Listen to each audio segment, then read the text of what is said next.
Wonderful. Okay, so welcome to our Wiser and Wilder mini workshop webinar. For those of you who don't know me, I'm Emily Trinkus, here with my colleague, Lisa Sonora, my colleague and good friend, Lisa Sonora. And I just want to say a little bit about what we're going to be doing here for the next about an hour or so. Um, so Lisa and I are going to share a little bit about our retreat and why we're doing this work with women who are 40 and over, who are wiser and wilder. We want to share some inspiring stories of creative women who are really rocking it in their later years, defying the stereotypes, as we all are, as that's what we're here to do. And then we're going to do some writing prompts. Lisa and I are going to offer some writing prompts. So please have a notebook and pen handy. We're going to do a little bit of writing, and you'll have the opportunity to share your writing, or a few people will be able to share their writing. And this is to give you a taste of the kind of writing that we do in the retreat. And we'll say more about that later. So I want to start by just saying how we came up with this idea. And basically, Lisa and I were leading a retreat together last January. And at the end of the retreat, I woke up with this idea to do a creativity immersion for women. And I got really excited about it. And so I could facilitate the writing, and Lisa could facilitate the visual journal. And I went in and told Lisa about it. And she said, well, why don't we make it for women? At this time, it was over 50. And I said, yes. And then we changed it to over 40. We'll talk about that. But I want to just let Lisa talk about why did you have that inspiration to focus our attention on women who are 40 or 50 and better? Well, I like that 40 or 50 and better. Another thing we're going to do besides write is we'll share some images. I have some images to share from this thing I call the Wisdom Journal. And because the creativity immersion that we're doing in person, we're doing writing and visual journaling in these small little forms. They're almost like just pocket-sized journals that we hand make.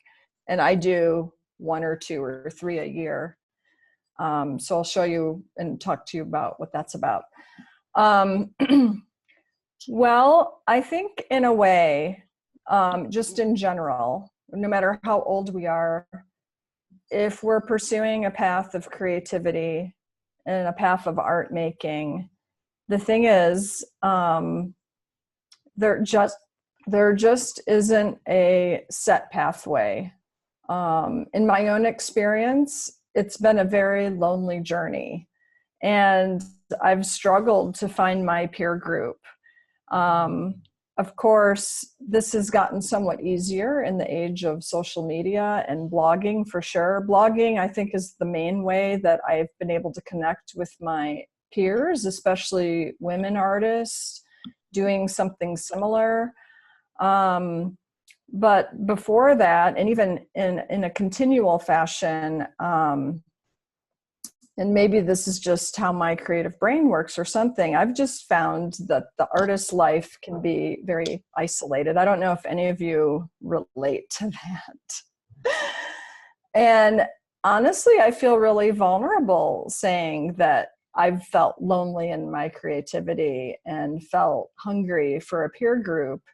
And actually, I think that's become more so in a way the older I've gotten. So I'm over 50 now. And when I turned 50, I almost had this sort of crisis, like, oh my God, I started thinking things like, oh, if I haven't, had a screenplay produced by now, it's too late for me, or some things. I started thinking things, or like a major museum show or whatever, And I realized the thoughts I was thinking really had to do not with my own beliefs, but with cultural stereotypes about this kind of cult of youth that is existent in our culture. And if you haven't done something, whatever it is, fill in the blank for you, whatever it is that you've been longing to do. And if you haven't done it yet, those feelings of too lateness. And that simultaneously with this project I've been doing online for many years, encouraging people to write,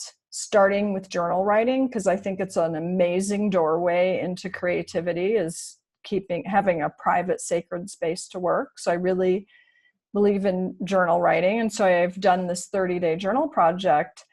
And I got so many letters from people saying, I'm 70 plus or 80 plus, and I've just started writing. And every time I got a note like that, it just made me cry, and I just thought, wow, it really is truly not too late. And to have worlds of passion and creativity keep opening up for us.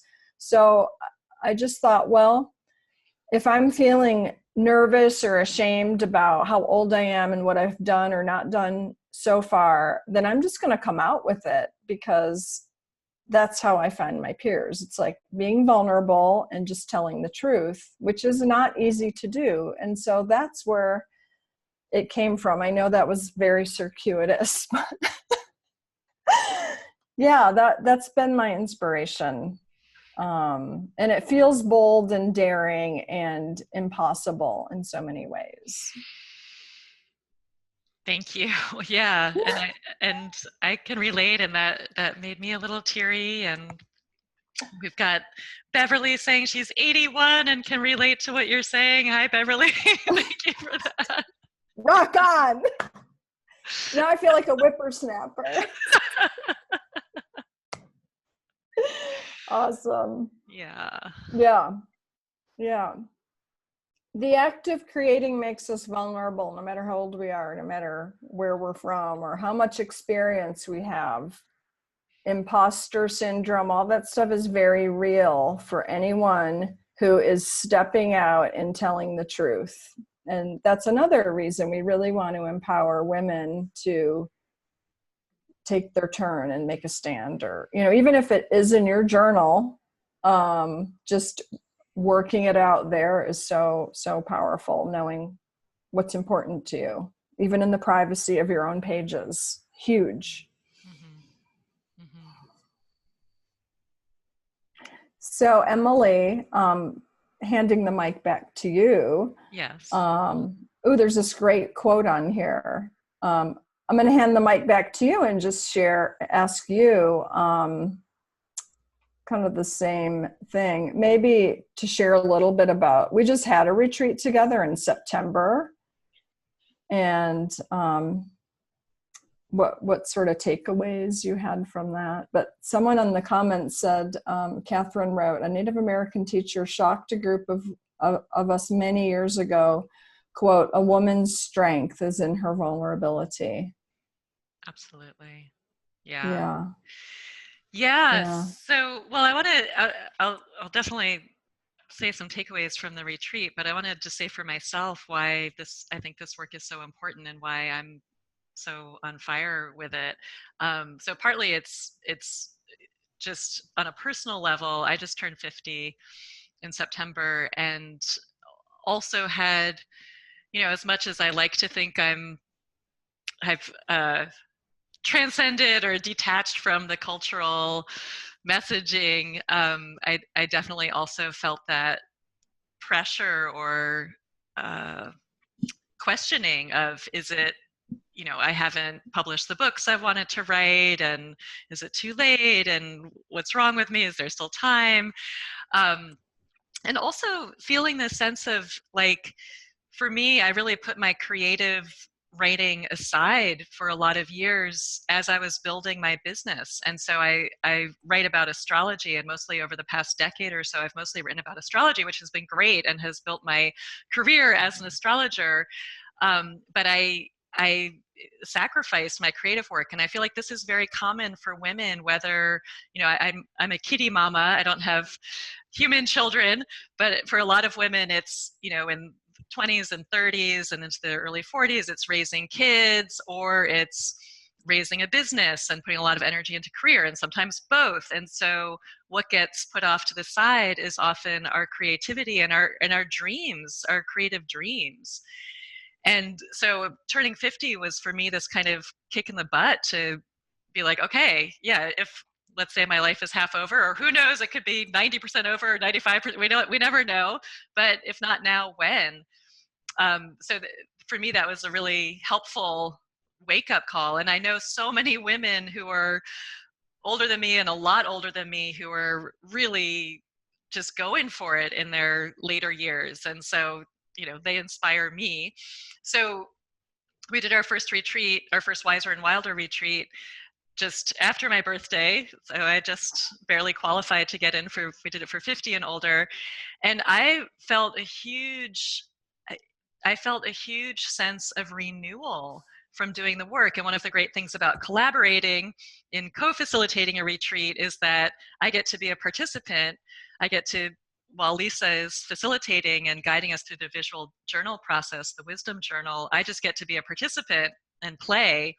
And just that sense of playing with art supplies and allowing that time and space to sink in to imagery and just something that's so outside of my ordinary mind space and life space, I felt super recharged. And to the point where when I got home, I've actually rearranged my office and brought in a table that's just for making art. And so I feel like re-inspired and reinvigorated and really reminded of the transformational power of art and creativity, and particularly when it happens in a safe space, in a group. I think having groups of women, so this, as part of my background, I led creative writing workshops for women for about 10 years. It was a huge part of my life, and then gave that up to be a full-time astrologer, and now I have started leading writing workshops again. So just reminded of how much power there is when we come together as creators. We don't have to do it in isolation. So I feel inspired. And this was the part of the feedback we got from a lot of women was like, oh yeah, now I can step right into my creative practice. I'm going to go home and keep going with this. And so, retreats are such great incubation spaces for that recharge that we can ideally bring back into our regular lives. And I want to say something else beyond the personal and what this does for me. I also think, as Lisa was saying, like, it's really, we know that as women, we need to take our power in the world, and especially older women, because older women have experience and wisdom. And it's time for us to become elders and not just old people, and really step into it. We need women's voices, women's values. And so doing this kind of work it's a strengthening process. We get to sink into this very safe space and then take that fire out into the world. And so that's part of my passion in doing this work too.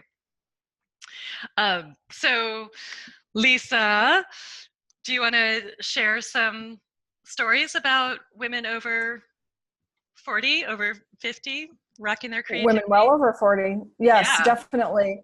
And I love what you said, Emily. And I feel like we just made this beautiful circle around breaking through the isolation of creating.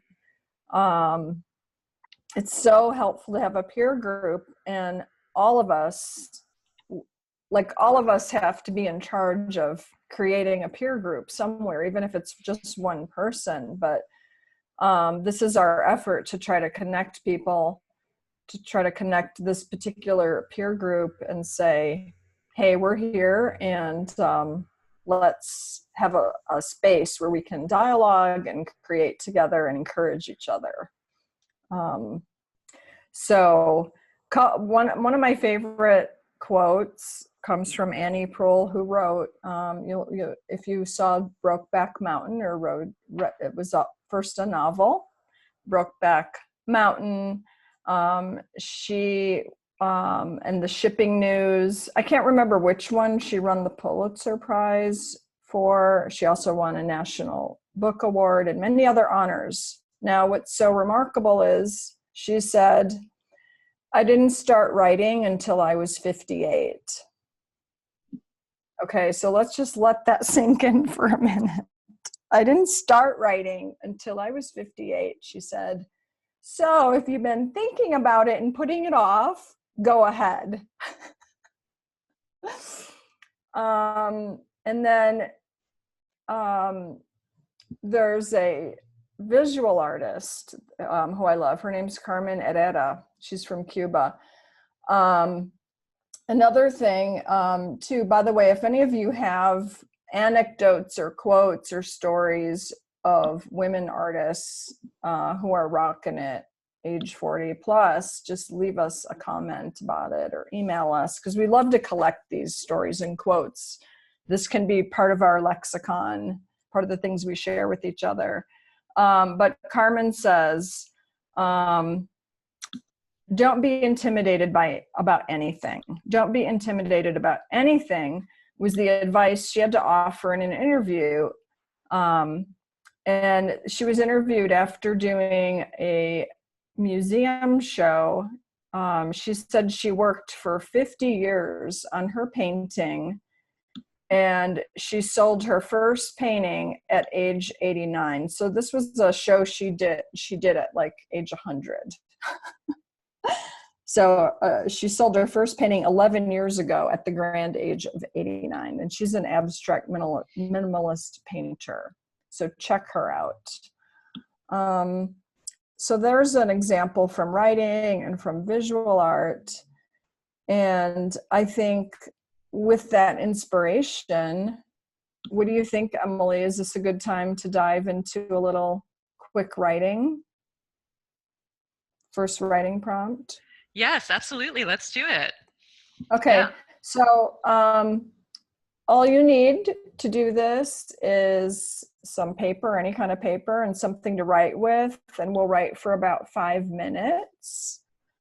And the idea is just to try to keep your pen moving. So this is just going to be whatever is the first thought, is the best thought comes to your mind. Write it down. You're not going to worry about punctuation, spelling. Any other writing tips, Emily, for this type of free writing? Well, let's mention that we will invite a few people to read out loud, so you will have that option, but you don't have to if you don't want to. So it's good to just write as if you're not going to read it out loud.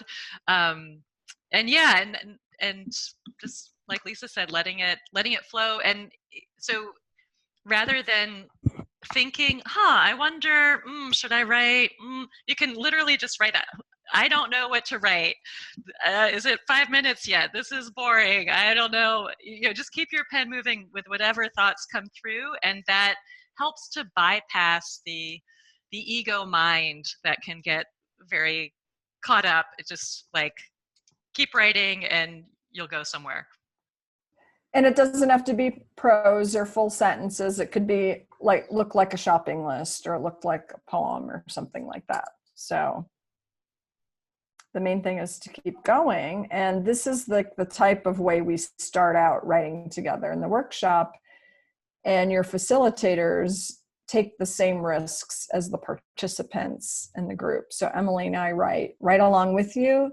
And actually in the September retreat, it's really remarkable. It's the only workshop I've ever been in where every single person read after every single prompt. Remember that? And we read too. We wrote and read. So it's a very safe container. Okay, so to help us get started writing, I have a prompt, which is just meant to spark your imagination. If you don't like it, you don't have to use it, but this is a way to get started. And our prompt to start with today is a sentence you fill in the blank, and it starts out, if I didn't let fear stop me, ... So if I didn't let fear stop me.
Okay.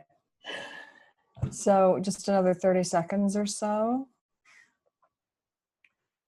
And bring what you're working on to a pause, and you can always pick it up later. It's a very juicy prompt.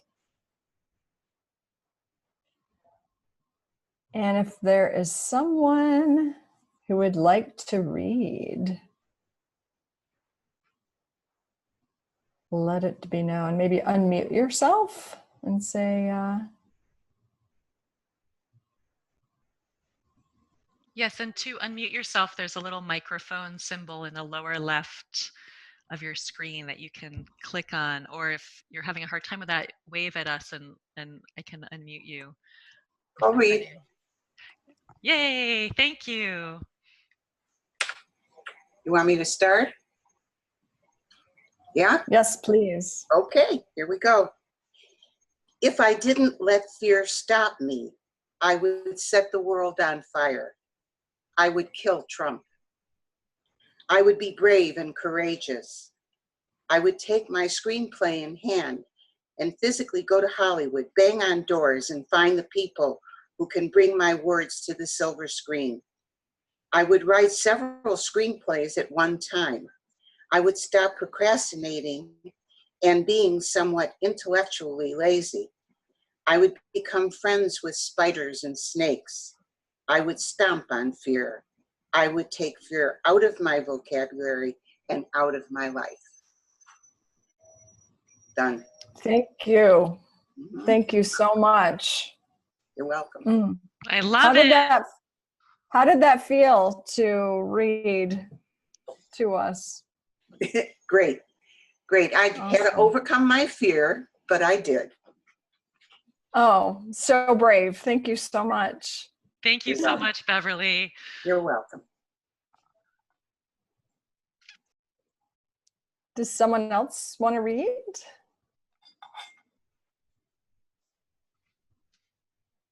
I'll give it a go. Wonderful. And you don't have Yay. to read the whole thing if you want. Maybe there's a sentence or a little paragraph that stood out to you, and you can feel free to read just a portion as well. But you can read the whole thing too. We'd love to hear it. Yeah, absolutely. Okay. If I didn't let fear stop me, I would claim it all. I wouldn't need to be here to do or get or discover even. I would come with a basket of biscuits, ask about nothing, because small talk would be unnecessary. I'd walk in with comfort, ease, and friendship. That was easy to feel and know and trust. And without saying much, I'd set down the basket and make eye-to-eye connection and smile. Perhaps you'd already have the kettle on and have put out some tea or honey, because you know I like honey. It would be a honey kind of thing. Sweet, unhurried, womanly, in the silent yet right on point ways of women. We are all in such good company. Yes, yes, yes. Mm, That was beautiful. thank you so much. Thank you. Wow. Mm, the kettle is on, everyone. Wonderful. Mm. Should we do one more, or is there one more person who wants to read? I hope so. Hello. Hi, Hello. Bethany. Hi, Bethany. Hi, Bethany. Yay. Can you hear me okay? Yeah. Okay, yeah, I'll read. If I didn't let fear stop me, I would run art workshops every week, write online courses, create my own website and sell my work. I would charge for what I do, and I would do the creative job I love and never work for a financial corporation again. I'd write a book, travel the world, teach the Enneagram in businesses, teach art therapy to vulnerable people, and I would inspire, encourage, and teach women to be creative. Yes. Yes. Yes. So inspiring. Thank you. How was that, Beverly? Was that, were these things you knew? Was it clarifying, or were you surprised at all by some of these things that you just wrote? They're things I've wanted to do for a while, and I'm kind of putting in place to start soon. Yeah, and I've felt quite fearful about doing them for a long time, and suddenly in the last few months I've felt much braver and much more empowered, like they are possible, like they're things that could be possible. Yeah. Yes. Yeah. Well, Thank it's you. on video now. It's recorded. It's documented. Yes. Awesome. Thank you. Thank you, Bethany. What brave women. I know. Yay. And Lisa, you were going to say a little something about fear and creativity also. Do you I want to? was. Yeah. Well, just Well, I can say something about fear, just how fear shows up as I don't have enough time, oh, absolutely I that. don't have enough money, right? Oh no, I'm no, I would totally do it. I just don't have the time, or I just don't have the money. Yeah. So fear, a lot of times we think it's not really that we're afraid to create, or but the thing is, fear shows up in these, well, we just have Halloween. Fear shows up in these costumes, these disguises, and they are like things that may not necessarily scare us, but like it's like you have to dig deep to find what it like. So avoidance, or taking care of everybody else's needs before your own all the time, and even people you don't know, like volunteering to do one more committee or free thing, like not charging for your work and working your ass off. So being extremely busy and taking on things. I think women are so good at multitasking and doing many things. And so often, even if you have a creative job, your true burning thing that you want to work on gets pushed to the back burner. So in my own experience, I've had this memoir I've been working on and off, mostly off. And I'm on again, working on it again. And I have what I can only describe as this incredible fear around what I'm talking about in this book. Did I think I was scared? No, I just thought I was really busy and I should be responsible and I should do things that people will pay for. No one's paying me to sit and write every day. So, being responsible and being,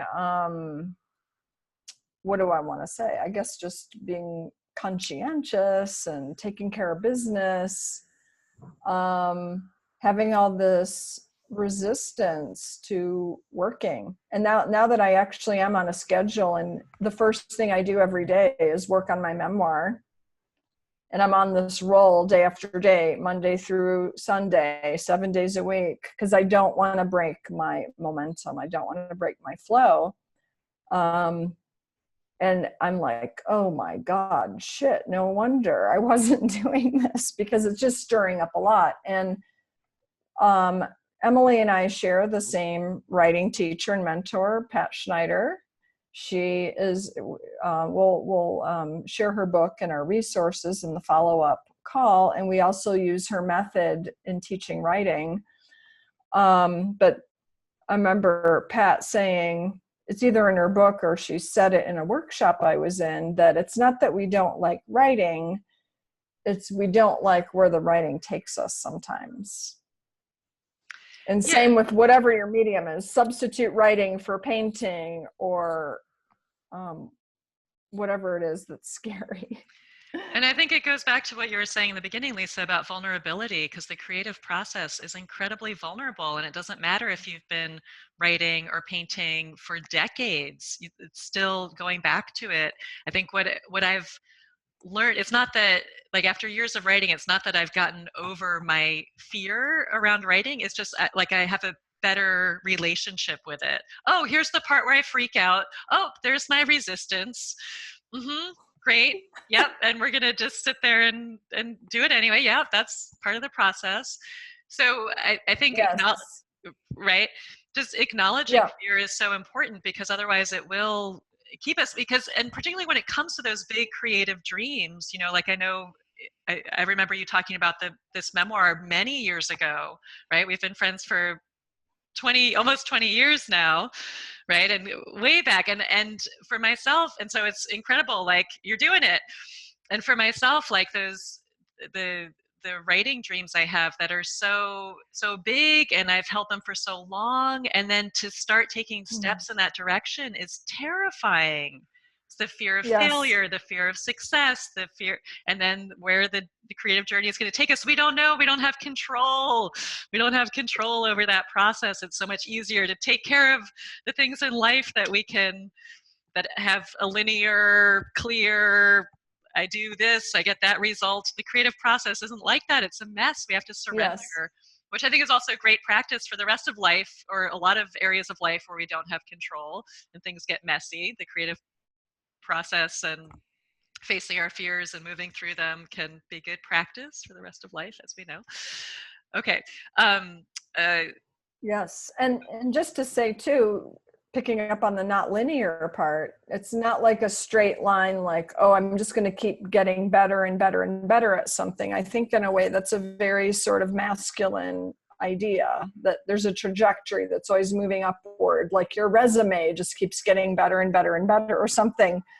Well, to do creative work, it's very cyclic and very feminine. So we circle back around the same ideas or issues, or we're going to circle, or labyrinth. I was just in Greece, so the labyrinth images and what we were learning from moving through labyrinths, like you go in and it seems like you're in a maze and you don't know your way out, but if you keep following the thread. And so our wisdom teachers, the ancients, had these metaphors and archetypes of labyrinths and stories and following the thread. If you just hold on to that thread and keep going, you're going to find your way out of the labyrinth. But to go in, there's like a minotaur and a dragon you have to slay in there. It's like very real. yeah.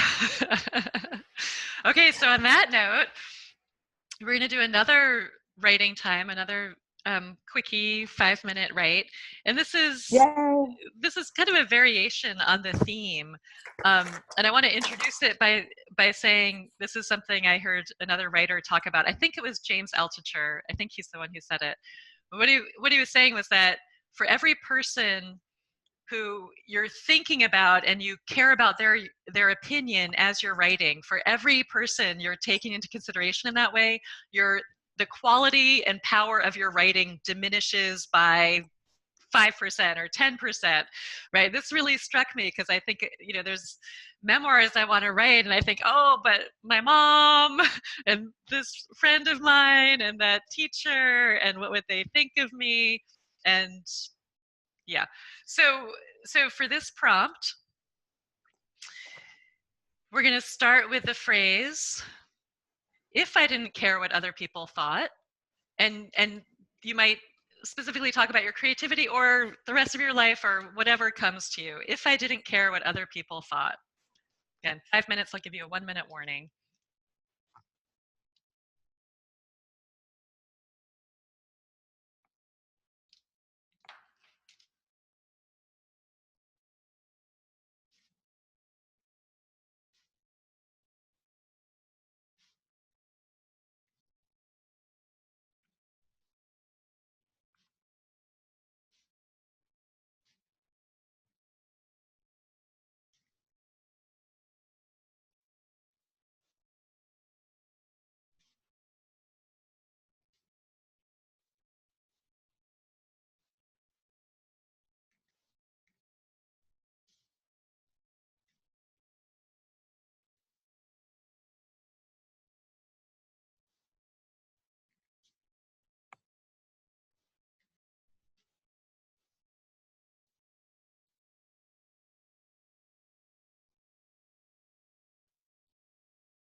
So about 1 more minute.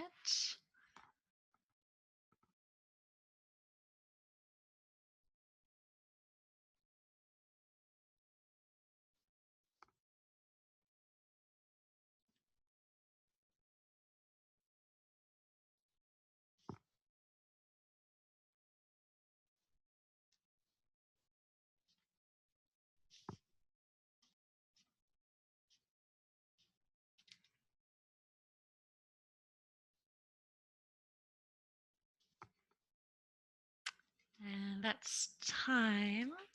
So just finding a place to come to a stop and knowing you can return to it. Oh, I love that, Marley's. Marley's right. If I didn't care what other people thought, I'd give myself permission to play. I would live out loud, dance on the beach, splatter that paint. I would sing and cry with joy. Yeah, beautiful. Okay. So, any brave woman who wants to share what she wrote, and remembering this is a safe space where you don't have to care what other people think, because we're here to be supportive and hold you in your creative process. And also knowing that we are recording this and sharing this with other women who signed up for the call. So yes, anyone want to? I will. Great. Who's that? My name's Kimmy. Hi, Kimmy. Thank you. You bet. If I didn't care what other people thought, I'd be myself always. I would shout out loud that I love all people. It makes no difference to me where they come from. I wouldn't care about my hair turning gray and people thinking I'm my children's grandmother. I would fight for more time to play in school and less testing.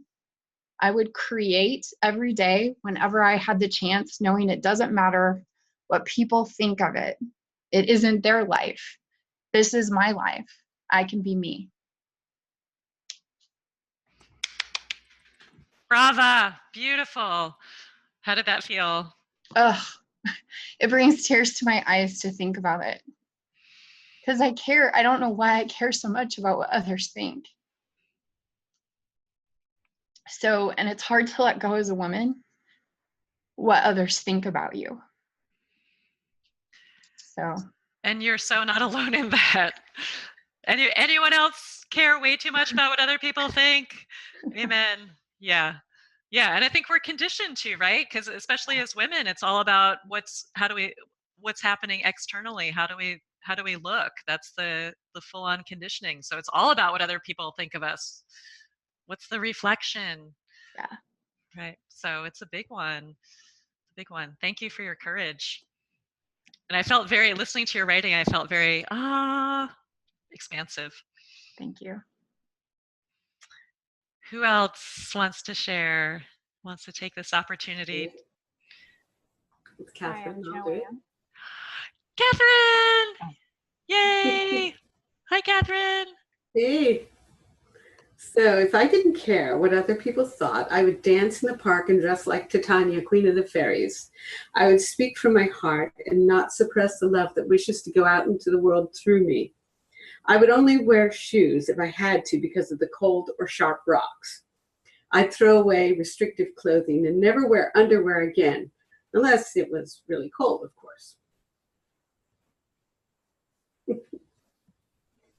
I love that. Thank you, Catherine. It's so sweet to hear your voice. Good to see you. Yeah, same here. Yay. How did that feel, reading out loud? Oh, felt good. Felt good. I know, you're an old pro. Reading out loud. You know, we try not to worry about things and worry about what other people think. And like we said, it's a cycle. We keep coming around again to let go of one more layer of worry about it. That's a good way to put it. Yep. Layers and layers. And definitely, I have to say, this is one of the things I like best about getting older. The older I get, the less I give a shit what other people think. Well, when you did the prompt, if I didn't care what other people, I thought, well, I don't care what other people think.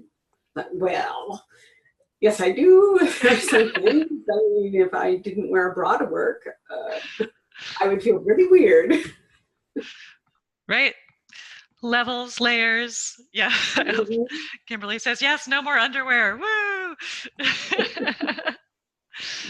All right, I think we have time for one more. Someone else out there want to share? Joanne? Hi, Joanne. Hi, Joanne. How Yay. are Yeah, you? we see you. Thank you. So I just want to say I had to step into the other room so I could do this because you'll know. If I didn't care what other people thought, I could breathe deep and long and slow and full. If I didn't care what other people thought, I would read this out loud, no matter who was in the room. If I didn't care what other people thought, well, who knows? Eat when I want, sleep when I want, dress how I want, color how I want. If I didn't care what other people thought, I would express myself whole, true, free, me. If I didn't care what other people thought, maybe I wouldn't be so sad whenever I feel, hear, sense their disappointment. And maybe I wouldn't scramble so much to try to lessen their displeasure with me or my ideas or my simple preferences or even my wants or desires. If I didn't care what others thought, I would live me, strong, true, free. Aho. Beautiful, beautiful, Joanne. Thank you. Whole, true, free me. Love that. Yes, it is a fabulous group. Someone left a comment. And that's what I was going to ask. Just how is it for all of you listening to each other read? I don't know. I feel so moved and impacted and just reminded how much I need this, how necessary it is. I feel so moved, and I also feel inspired and like reminded of like, oh, I want to write about that. Oh, wait, yeah, I could have. She's saying something that I could have said too, which is so fun. And hearing people's writing, you know, when you're in a retreat and just getting to feed off of each other's creativity. It's such a gift. Anyone else want to share their? Is there a way we could do this regularly? Something to consider. Something to consider. Yeah. Yes. Hello? Hello? Oh, are you asking for somebody to share? Well, we're actually asking how it felt to listen to the other writing. Inspired, for sure. And thank you, everyone, for your courage. I felt super stuck in just doing these exercises and sitting with other women. You know, just that vulnerability is like, not alone. You know, that's always a big thing. Yeah, thank you. Thank you for that. Yeah, we don't have to create in isolation. It's much more fun this way. Does this seem like a good time to talk a little bit about the wisdom journal process? Yeah. Let's talk about that. Well, I think I put some images together. How about if I share my screen? Should I do that? Yeah. Let's see. How do I do that? I forgot. There's a little share down at the bottom, a green bottom of your screen. Just move your. Oh, there it is. Around. Thank you. Right in front of me. Okay. I'm going to share my desktop. Share. Okay. All right. Can you guys see the picture of the journal here? We Live for Adventure. Yes. Is that what you're seeing? Because at first I thought you were just seeing my video. Okay. So I'm not, and is it taking up the whole screen or not?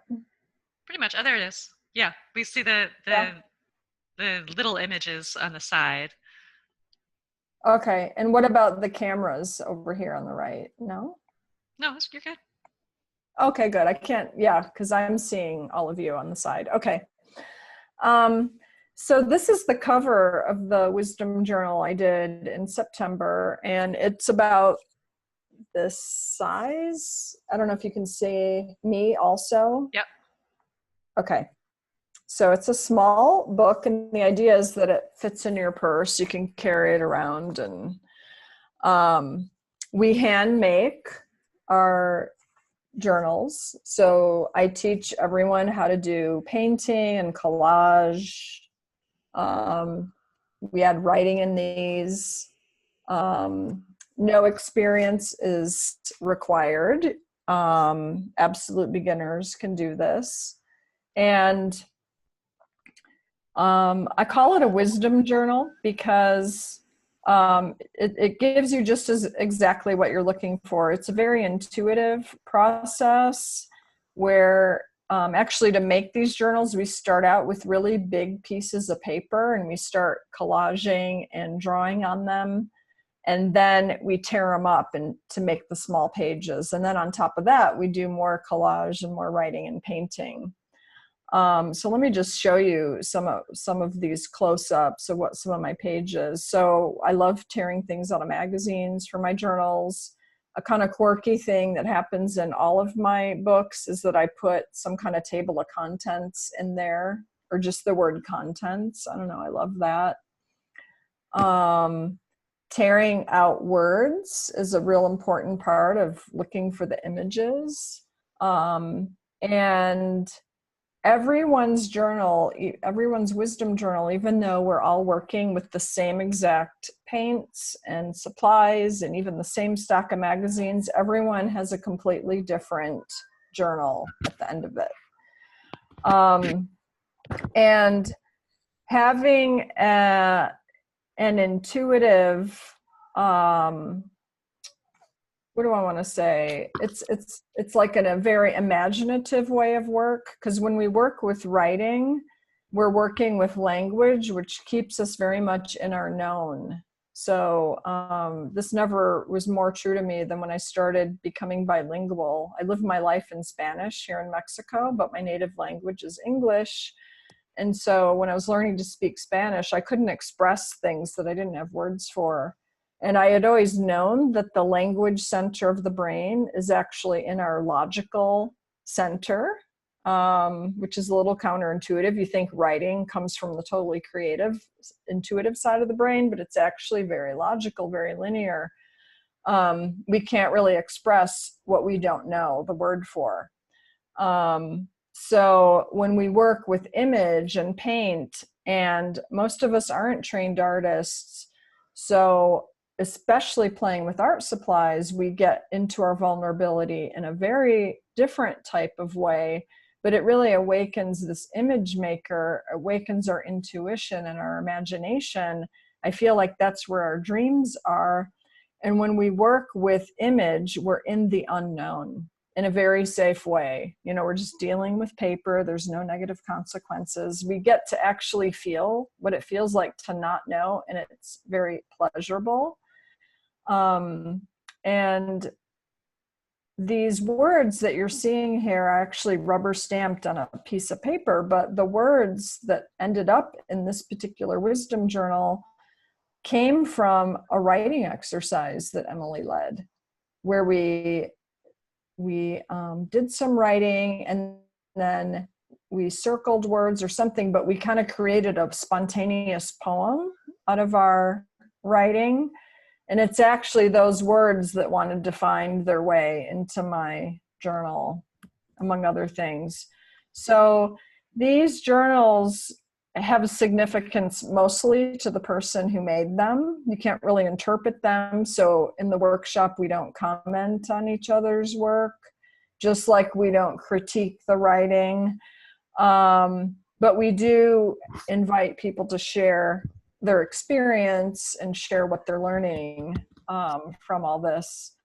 And what happens in my journals, all of my journals, whether they're wisdom journals or sketchbooks, I'm always, the way I play with paint and ink and mark making, they become little studies for the larger paintings that I do.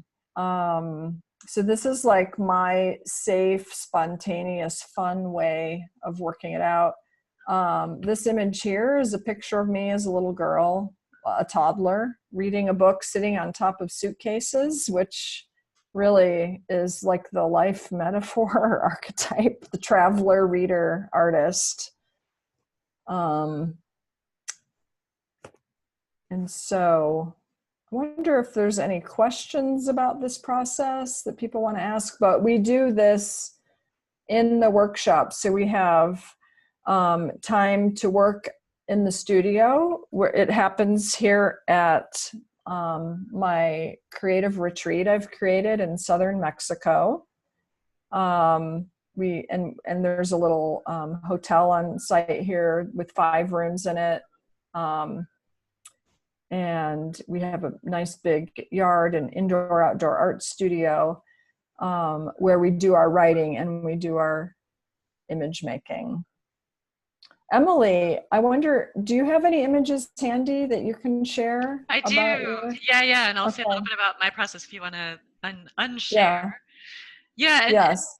And for me, I'm definitely not someone who's trained as an artist. I play around with collage and I play around with paints, but I don't really know what I'm doing. And I identify as a writer. So for me, actually making art has a certain freedom to it because I don't have this pressure, like I'm an artist and it needs to look a certain way. And when I get to play with art supplies and be led through this wisdom journal process, it is just so delightful. It is so fun.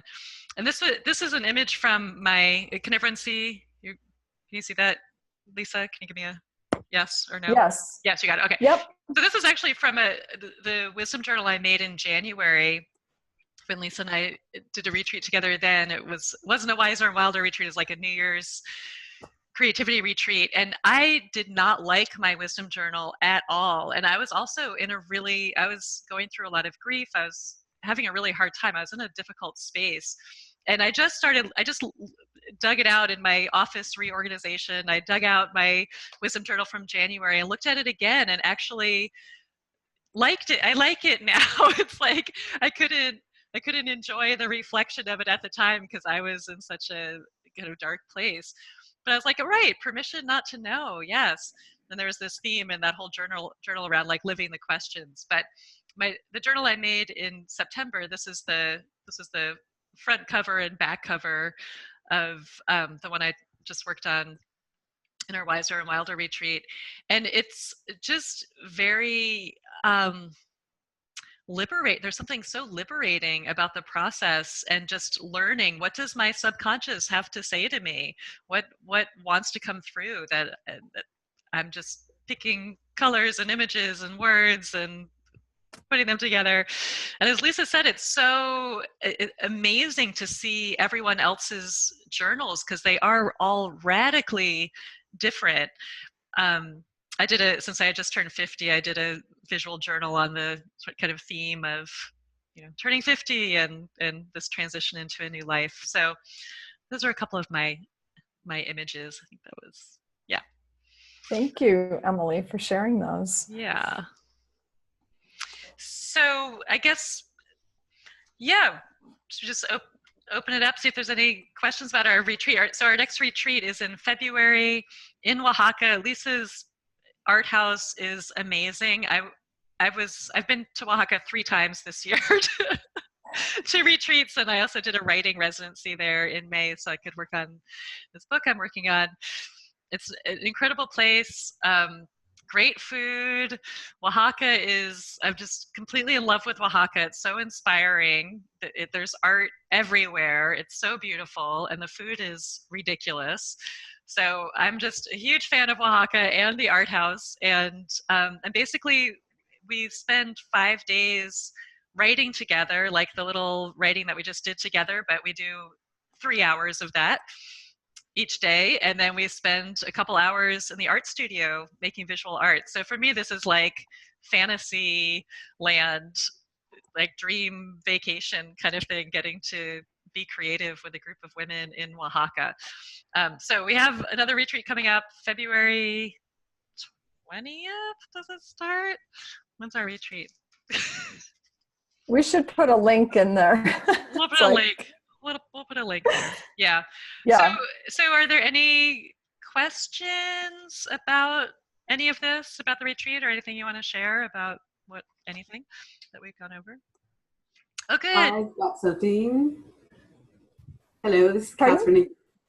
Oh, got a couple. Go ahead, Catherine, because you're on the okay. I wanted to give another older woman quote, if I could. Yes. Artist. So, as you know, but the other people don't, when I approached 60, I decided I wanted to what I really wanted to do was be a Shakespearean actress. And so I started studying, and I'm having a great time with it. And I've gotten to be in Macbeth and play the witch, and it's great.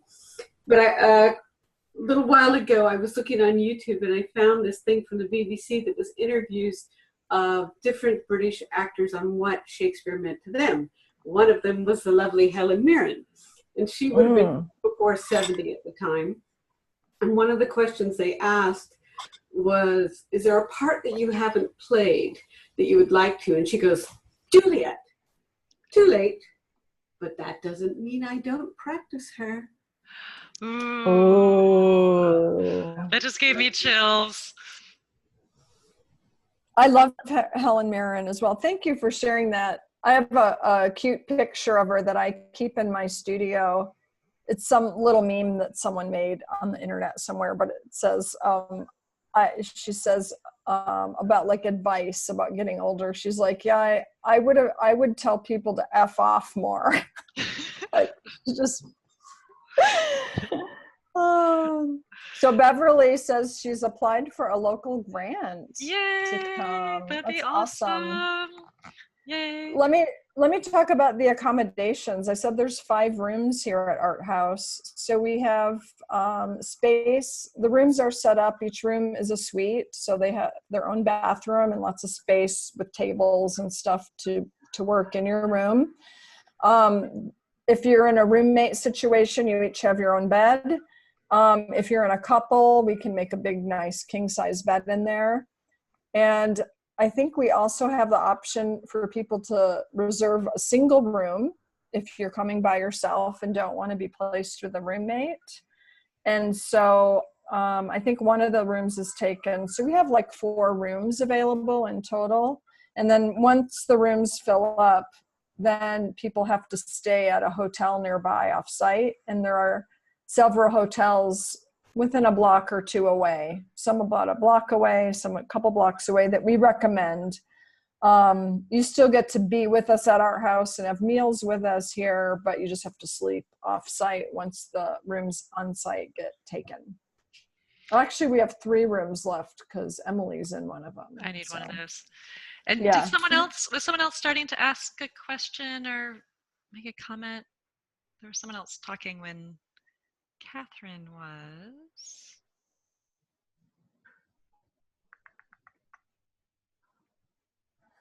No? Okay.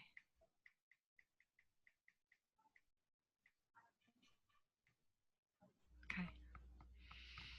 Can I say one more thing, Emily? Of This course. is Catherine again. Hi, Catherine. You know, we've known each other for a long time, and I was trying to remember when it was I met you.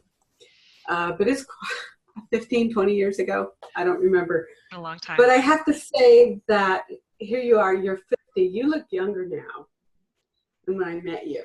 Thank you. That has to do with all the work. If you do the work, the spiritual work, you know, maybe you get more wrinkles or whatever, but there's a light that comes out that is this other kind of beauty that actually is, to me, is more beautiful than, you know, the beauty of youth, because it's there and it doesn't go away. So I just want to say how wonderful you look at 50. Thank you, Catherine. Thank you so much for making me cry. Wonderful. Aw. So what we'll do is send a follow-up email to all of you who are here and those who have signed up, and give you a link to get the recording. And I think we have a couple resources to share. We'll also include the link to the retreat in case you want to look at it, because we're not putting it in the text box. I have a hard time multitasking with like copying and pasting and moving on. Like I'm afraid if I move off my screen, I'll disconnect myself or something. It'll all be So in the we'll email. see. It'll all be in the email. It'll all be in the email.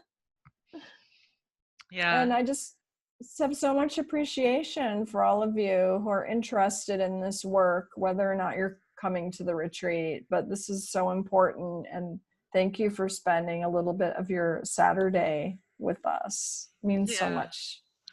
Yeah, thank you so much. It's been so heartening to see your faces and hear your voices, and really extra thanks to those of you who read. That's so brave and awesome. And yeah, and wishing you all a big surge of creative inspiration. I think also heading into winter, there's something, well, I know, Lisa, you don't really get real winter down there, but, and maybe some of you in other places, but I know here there's this like pull inward, and a part of me gets really excited for like more time to pull up and create. There's the, yeah, in the Pacific Northwest, when the sun is out, we feel like we have to be outside. So winter is a great, rich, creative time. Well, winter February in Oaxaca is amazing because you can be in your short sleeves and it's sunny every day and warm, and you know, it's like a place to come and get some heat and sun, and someone else is doing all the cooking and cleaning, which is such a luxury. Such a luxury. Yeah. Oh, Shahira is mentioning, yeah, the work of Brene Brown. Yes, helpful for putting the fears to rest. Thank you for mentioning her. Absolutely. Yeah. Great resource. Wonderful. All right. Thank you so much, everyone. Have a great Saturday. Oh, Beverly, thank you for the invitation to Whitby. I love that invite. Bye, beautiful women. Wiser and wilder beauties. I'm so inspired.